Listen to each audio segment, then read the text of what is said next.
My experience using Helicoil versus TimeSert. I just want to preface this by saying this video is not intended to be instructions on how to Helicoil or TimeSert. This is just my experience using both products. So if you are looking for an instructional video, this is not it, but I will link some down below that I found helpful. I recently had to repair the threads on the barrels of my wheels, so I had to obviously pick either Helicoil or TimeSert, and this is my experience using them. So I first tried out the Helicoil kit. So if you buy a Helicoil kit, this is the M7 by 1. This retails for about 60 bucks.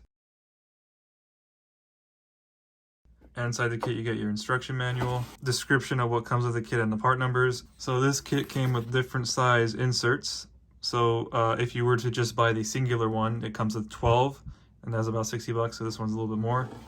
But here we get the tap, the drill, we got 2 taps in here. But here are the inserts.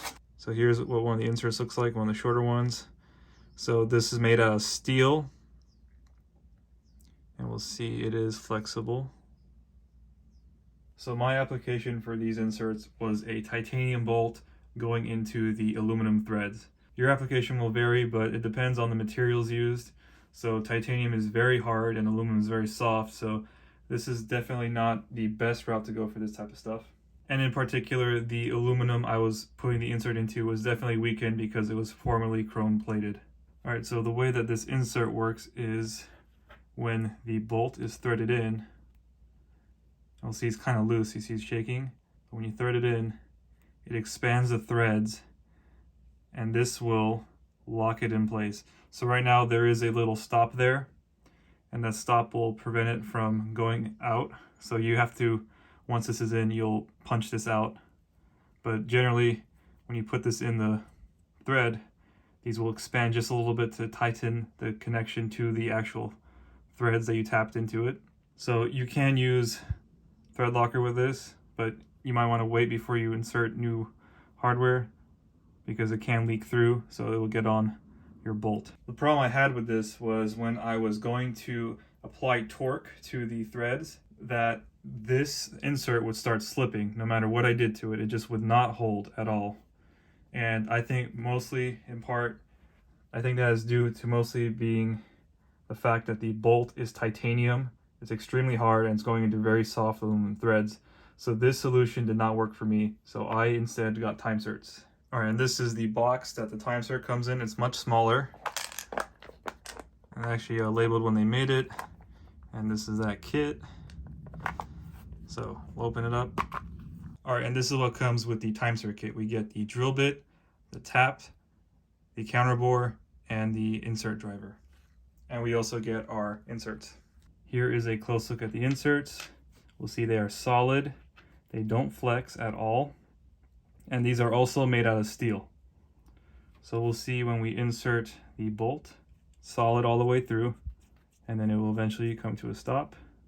And that is how this insert works. So you can also purchase their own branded TimeSert Threadlocker and sealer. It's rated up to 500 degrees.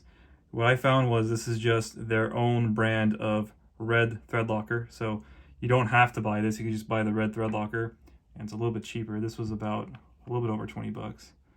But yeah, it's just red Threadlocker.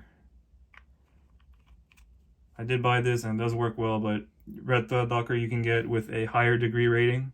So on my barrels we did use TimeSerts, and when I went to apply torque, this is after using the TimeSert branded Threadlocker, I waited the full 24 hours to cure, and I went ahead and applied the torque to the bolt, and it held and did not slip at all. The Helicoil would slip pretty much every single time. There's no way I could get it to actually clamp down. This is probably mostly due to differences in the material. So having a titanium bolt in an aluminum thread is pretty unideal. And now that I'm introducing steel, that might also be unideal too, but the TimeSerts seem to work a lot better. One other application I have seen for Helicoil work really well is on an aluminum head where the valve cover is supposed to mate to the head, that the threads were stripped, a Helicoil was inserted with no thread locker, and it held torque. So this is aluminum head, magnesium valve cover, and I believe a steel bolt. So it does definitely have uses, but I guess for some more sensitive materials, the TimeSert works a lot better. Also, I just wanted to mention as well that when you buy the inserts alone For about 20 bucks, you get 12 helicoil inserts, and for the same price, the TimeSerts, you only get about 5 or 6.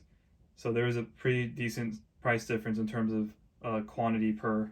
All right, and here is my particular application. So we'll see, this is an aluminum barrel for a 2-piece BBS wheel.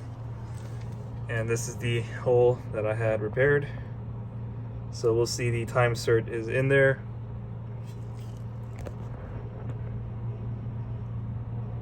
And it is doing fine. In an ideal world, you would just replace this barrel, but unfortunately, these are impossible to get, so you have to repair it. So sometimes repairing the threads are not the most ideal, but just one thread out of 20 is fine. See on this wheel, I marked which one I did, and it is torqued to spec, and it is fine. You can't even tell once it's torqued. So if it was not marked which bolt had the thread insert repair, we would not have known. So the TimeSert works really good in this application. So these wheels are aluminum alloy, so these barrels feel pretty light, so it's probably more aluminum based, but these faces are probably have more steel in them. These bolts are titanium, so titanium bolts on aluminum threads in the barrel is not ideal either, but it does work in this application. So that is my experience using Helicoil versus TimeSerts. I will link videos on how to Helicoil and how TimeSert in the description. I'll also link to where you could buy Helicoil and TimeSerts on Amazon. If you have any questions, please feel free to leave them below. If you want to share your experiences using either one, also please drop a comment. Thank you for watching.